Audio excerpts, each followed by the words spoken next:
Salut à tous, c'est Vlad, j'espère que vous allez bien. Aujourd'hui on se retrouve chez Parc Avenue à Toulouse comme d'habitude pour filmer une voiture très sympa mais qui a une config encore plus sympa. Elle est custom un peu, elle est hyper jolie, elle a plein de pack M performance, bref vous allez voir. Je vous ai déjà révélé le nom, c'est une BMW M3. J'ai oublié mon micro mais j'ai accordé la couleur avec la voiture, c'est déjà ça. Venez avec moi, on y va.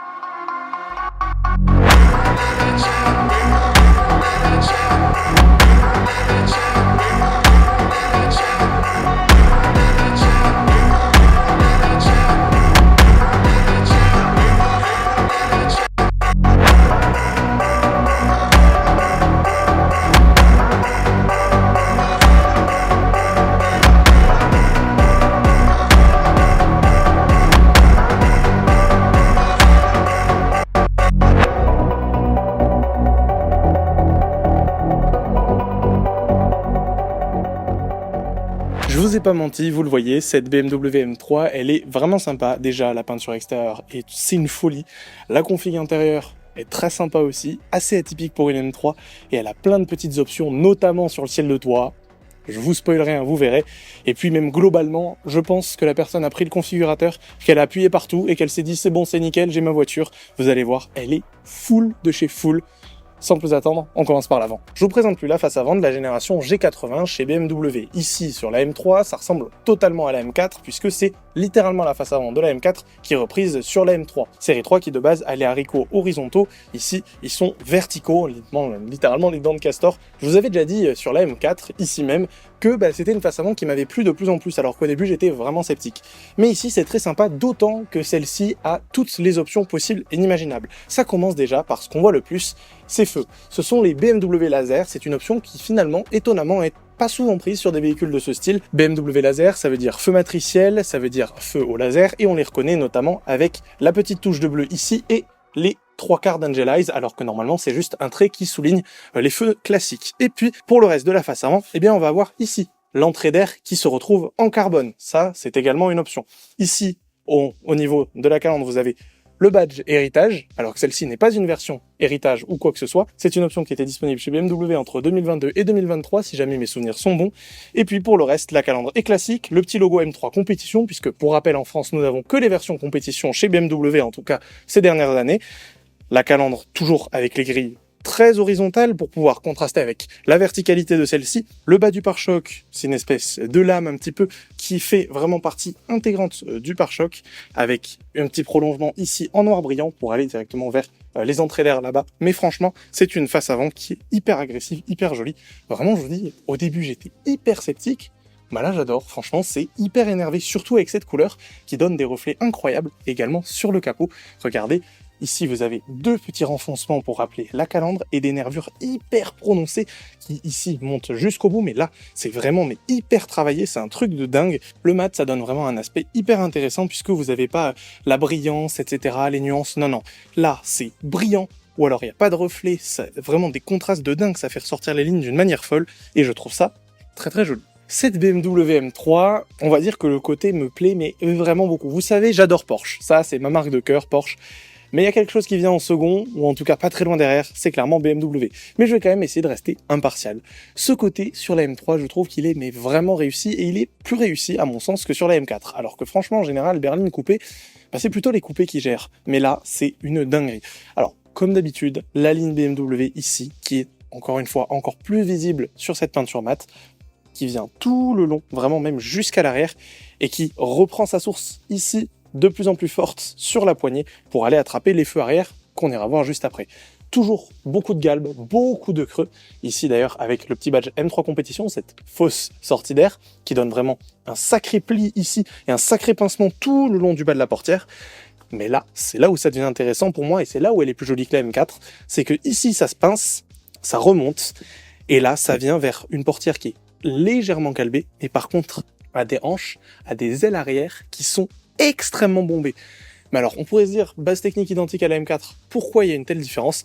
Là la portière est plate, la M4 c'était beaucoup plus souple, c'était beaucoup plus en rondeur, là c'est vraiment d'un coup les hanches partent direct, ça fait presque bomba latina, c'est incroyable, c'est vraiment joli, et puis vous avez ce petit élargisseur en plastique ici pour pouvoir caler des roues encore plus larges que si jamais vous aviez juste la carrosserie. Ça c'est le petit trick pour tromper les régulations et les homologations, ils font tous ça, c'est hyper marrant à voir. Et puis, franchement, c'est une dinguerie. On va le voir à l'arrière avec le 3/4, mais ça lui fait des fesses de dingue. Pour revenir un petit peu plus sur le côté, les rétroviseurs en carbone sont évidemment présents sur cette config, qui est, encore une fois, comme je vous l'ai dit, vraiment au max du max, avec ici cette petite ailette héritée directement des M3 des années 90, avec encore une fois le noir, le Shadowline qui prend toutes les vitres.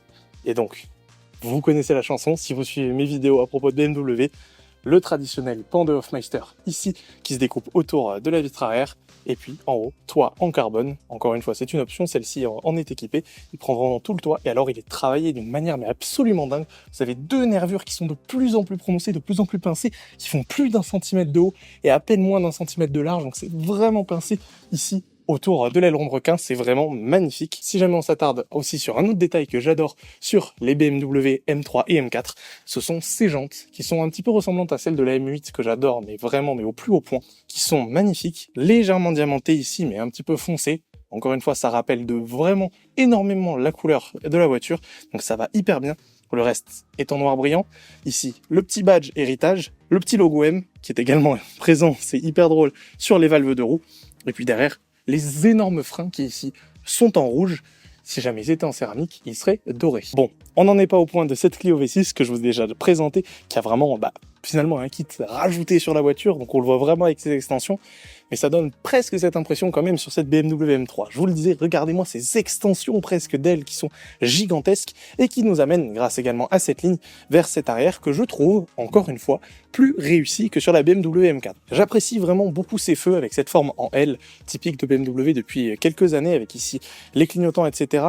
Et puis, franchement, c'est un arrière qui est tout en horizontalité, qui est hyper large, qui est vraiment méchant, avec beaucoup d'agressivité, des petites techniques de design hyper subtiles, mais qui font toute la différence. On va commencer par cet aileron, qui est hyper design encore une fois, qui est en carbone également, qui fait partie donc des options, sinon il peut être en noir brillant. Et puis vous avez ce badge BMW Héritage encore, N3 Compétition en noir écrit ici, avec encore une fois plein de lignes ici qui traversent le coffre, qui vont le pincer ici. C'est hyper agressif. Encore une fois des lignes présentes sur toute la longueur là, un pare-choc très proéminent, pare-choc qui intègre un diffuseur en carbone lui aussi, avec des énormes sorties, elles sont au nombre de 4, et regardez-moi ce diffuseur, c'est énorme. Et quand je vous parlais de technique de design, vous n'avez pas de sortie d'air ici, pourtant les catadioptres sont placés dans ce sens-là, comme sur la BMW M4, ce qui donne vraiment une impression de sortie d'air soulignée par ce rajout, un petit peu en noir laqué encore une fois, ça je sais pas si ça existe en carbone, les pro BM, dites-le moi dans les commentaires, ça m'intéresse. Bon. Regardez-moi ce showroom, c'est pas incroyable, vous avez une flopée de BMW M, vous avez la Clio V6 dont on avait parlé la dernière fois, vous avez le Defender juste derrière moi qui est absolument fou. Bref, ça vaut le coup d'aller checker Instagram et d'aller checker la centrale pour aller voir ce que peut dire Parc Avenue là-bas. Vous avez tous les liens en description, ça s'affiche également sur l'écran. Merci à eux de m'accueillir. Ce qui s'affiche aussi sur l'écran, c'est mon Instagram. Et ça, vous pouvez aller voir aussi parce que vous aurez tous les petits fonds d'écran sympas qui ont été concoctés par mon caméraman et moi-même depuis le début de nos tournages. Donc franchement, n'hésitez pas, ça peut faire sympa à l'arrière-plan de votre téléphone. Également, ce que vous pouvez faire, c'est me suivre ici. C'est gratuit, ça mange pas de pain. Il suffit d'un clic pour que ce bouton rouge devienne blanc. Ça, c'est le top du top. Ça me permet d'avoir des opportunités comme celle-ci. Mais si vous les regardez simplement avec vos amis ou pas, n'hésitez pas aussi à leur partager, à commenter, à mettre un pouce bleu. C'est aussi très important pour moi, le référencement. Ça me donne des opportunités comme celle-ci. Vraiment, c'est en faisant des vues que je me fais accepter là où je vais. Allez, on va voir l'intérieur. En ce qui concerne l'intérieur de cette BMW M3, c'est du pur BMW, mais comme je vous l'ai dit, cette config est vraiment, mais vraiment dingue. Donc, la personne qui a configuré cette voiture, déjà, on m'a pris un soin fou, elle est complètement couverte de traitements céramiques à l'extérieur, etc. Bref, mais là, ce qui nous intéresse vraiment, c'est cette config intérieure qui est divine. Déjà, l'intégralité du tableau de bord est en cuir. Vous me l'entendez le dire dans chaque vidéo, mais ici, c'est pas de série, donc c'est important de le noter. C'est un intérieur qui est également blanc, vous le voyez ici, ici, on va le voir sur les sièges aussi tout à l'heure, sièges qui sont assez étonnants pour une M3 aussi. En ce qui concerne le poste de pilotage de cette M3, eh bien c'est pour moi le meilleur intérieur de BMW de ces dernières années. Pourquoi? Eh bien, comparé à la génération F, donc la génération de M3 d'avant, eh bien, on a vraiment un step-up en qualité, en technologie, etc. C'est vraiment plus sympa. Et puis, comparé à la suite, puisqu'elle a été légèrement restylée à l'intérieur, cette M3 déjà, eh bien, on a encore tous les boutons, on a encore tous les contrôles qui font plaisir, le vrai levier de vitesse, les contrôles ici, un écran de taille raisonnable, et pour moi, une qualité qui est supérieure à ce restylage qui a donné un grand écran, les contrôles de clim dessus, plus de levier, bref, le tout tactile. J'aime pas. Là, franchement, c'est le maximum, c'est presque l'intérieur de la M8, Donc encore une fois, vous savez que je peux que adorer, c'est vraiment une dinguerie. Pour en parler plus en détail, comme je vous l'ai dit, casquette de compteur et tableau de bord en cuir noir. Ici, c'est du cuir blanc. Vous avez le carbone ici, de l'aluminium, les contrôles de climatisation, les bouches d'aération, etc. En parlant de carbone, juste en dessous, vous avez l'éclairage ambiance qui vient souligner tout ça, qui est présent ici, ici, partout. En parlant d'éclairage, on y reviendra un petit peu après, là où il y a un truc incroyable. Et puis, le carbone, ça continue partout, comme je vous l'ai dit sur le volant, mais également ici. Au niveau de la console centrale, c'est intégralement en carbone, avec le petit logo M3 Compétition, les boutons partout, etc. qui, encore une fois, sont sensitifs mais ne sont pas tactiles. La console centrale ici avec l'accoudoir qui est en M Performance avec les petites surpiqûres, c'est vraiment très très sympa. Et puis, on va en parler, mais ces sièges sont absolument dingues, on est hyper bien installé dedans. Mais pour ça, on va changer un petit peu de point de vue. On va vous parler des sièges et ils sont étonnants pour une M3. Pourquoi? Eh bien parce que 99% des gens vont vouloir prendre les sièges baquets qu'on avait testés d'ailleurs dans la M4. Mais ici, ce sont les sièges sport classiques entre guillemets. Ils sont quand même hyper sympathiques. Pourquoi? Eh bien regardez, on peut avoir le logo M3 rétroéclairé, le cuir blanc intégral, les sièges perforés en cuir qui sont d'ailleurs électriques et chauffants, avec les bitons partout, de l'Alcantara sur les contours. L'arrière est légèrement en carbone également, c'est une option avec le pack M Performance rajouté. Finalement, pour moi, c'est des sièges qui sont carrément suffisants, ils sont hyper confort. Si je me mets vraiment à l'intérieur du mien, ben on est hyper bien, c'est pas trop dur, c'est assez souple finalement sur les côtés, même si ça maintient quand même très très bien. Je pense que c'est une voiture qui peut clairement faire des longs trajets, et je pense que ce ne sera pas le cas avec des sièges baquets. Bon, ce point de vue, il est absolument légendaire, mais c'est pour vous montrer ce qui se passe juste ici. Pourquoi? Eh bien, si jamais j'allume la télécommande, vous avez un ciel étoilé qui est présent sur toute la voiture, vraiment jusqu'à l'arrière. C'est absolument dingue, il est hyper bien réalisé en plus. Vous savez qu'en général, les ciels étoilés, ça peut vraiment faire moche, vraiment, mais là, on ne voit pas du tout les petits lasers quand c'est éteint. Avec la petite fibre optique, c'est magnifique, il y a plein d'étoiles de tailles différentes, pas d'étoiles filantes, mais vous pouvez changer la couleur, avoir un petit peu plus de violet, un petit peu plus de bleu, pourquoi pas du rouge carrément en fonction de votre envie, ou même du bleu complet pour pouvoir s'accorder avec le reste de l'éclairage ambiance de la voiture. Et si jamais vous voulez aussi, vous pouvez l'accorder avec la musique, mais on va pas le faire ici parce qu'on va réveiller tout Toulouse. Bon, en ce qui concerne les places arrière, déjà, les portières, c'est du solide, et puis surtout, vous avez, encore une fois, j'en ai pas parlé à la partie avant, mais un intérieur qui est hyper qualitatif, même derrière, puisque les contreportes sont en cuir intégralement de haut jusqu'en bas, avec ici le système audio Harman Kardon, de l'éclairage d'ambiance, les poignées en métal, etc. Un contour de vitre qui est recouvert pour éviter d'avoir la carrosserie. D'ailleurs, c'est hyper teinté et à double vitrage aussi derrière. Le ciel de toit, ça fait un effet magique, même derrière. Et puis, quand je vous disais que les sièges sont vraiment, finalement, pas si mal par rapport aux sièges full carbone, vous avez ce rajout M Performance en carbone ici, et surtout l'intégralité est en Alcantara noir avec les surpiqûres un petit peu blanches. La banquette est assez inclinée, assez relevée. J'ai du support aux cuisses, pas jusqu'au bout, mais de toute façon j'ai des longues jambes, mais j'ai du support aux cuisses, on est vraiment bien. Vous n'aurez pas d'accoudoir central à déployer en revanche, c'est une trappe à ski, donc c'est un petit peu dommage. J'aurais bien aimé pouvoir poser mon coude, mais c'est vraiment le seul reproche que je ferai ici derrière. Vous avez vos contrôles de clim, vous avez les sièges chauffants, vous êtes vraiment hyper bien. Et je me dis que encore une fois, une raison pour laquelle je préférerais une M3 à une M4. Vraiment, ça continue, décidément. Mais voilà, c'est vraiment un intérieur qui est hyper qualitatif, même à l'arrière, j'ai vraiment rien du tout à dire. Et puis d'ailleurs, en termes de place, pour continuer et terminer, franchement, la place à la tête pour une berline, c'est clairement respectable. La place aux jambes, n'en parlons pas. Vous pouvez quand même mettre un petit peu vos pieds dans les caves à pied, même si les sièges sont réglés au plus bas.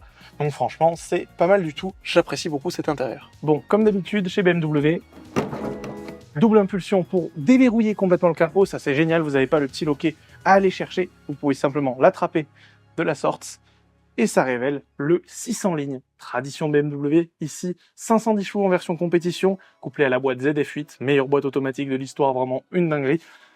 Il est disponible en propulsion ou en 4 roues motrices, et franchement c'est un groupe motopropulseur qui marche hyper bien, c'est vraiment chouette, ça sonne hyper bien d'ailleurs, c'est très sympa. Bon alors la baie moteur, vous avez les barres anti-rapprochement, c'est moins joli que dans la M2, c'est vraiment directement du métal, ce sera pas du carbone, mais bon, je pense que ça se change très facilement. C'est l'avantage des BMW, c'est que la communauté est énorme, donc vous pouvez vraiment faire ce que vous voulez, vous avez plein de pièces disponibles pour remplacer l'origine par du mieux, pour remplacer l'origine par quelque chose d'un petit peu plus flashy en tous les cas. Voilà, c'est une baie moteur qui est très clean, BMW M Power, classique, c'est vraiment très sympa. Mais vraiment, moi je retiens, c'est vraiment chouette là, cette ouverture de capot. Ça me saoule de chercher les petits loquets à chaque fois dans les voitures. Là, vraiment, je suis content.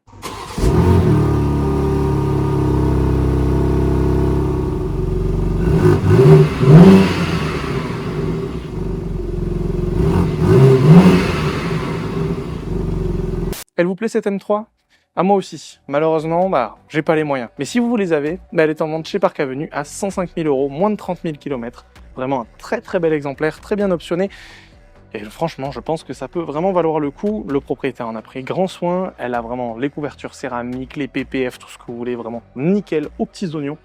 Donc franchement, n'hésitez pas à aller voir en tout cas, si jamais vous êtes à la recherche d'un véhicule familial, très sportif, tout en étant très confortable, apte à faire de la route, qui vous permettra vraiment de profiter finalement d'une expérience très sympathique. On arrive sur la fin de toute façon avec l'automobile, donc autant vous faire plaisir tout en transportant vos enfants derrière. Mais en tout cas, ça sonne le glas pour moi. Je vous dis merci beaucoup d'avoir regardé cette vidéo, j'espère qu'elle vous aura plu. Si c'est le cas, encore une fois, n'hésitez pas, l'abonnement, le pouce bleu, les commentaires, ça m'aide aussi beaucoup, la petite cloche pour pouvoir recevoir les notifications de mes vidéos. Je vous l'ai déjà dit, mais n'hésitez pas à aller checker Parc Avenue sur Instagram et également sur la centrale, vous avez toutes les informations en description. Mon Instagram s'affiche également à l'écran, vous pouvez y aller, comme je vous l'ai dit, les fonds d'écran, etc. Je vous dis merci beaucoup encore une fois.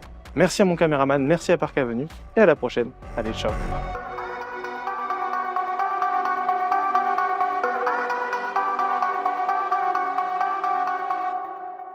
Si on déploie l'accoudoir central, d'accord, il n'y a pas d'accoudoir central.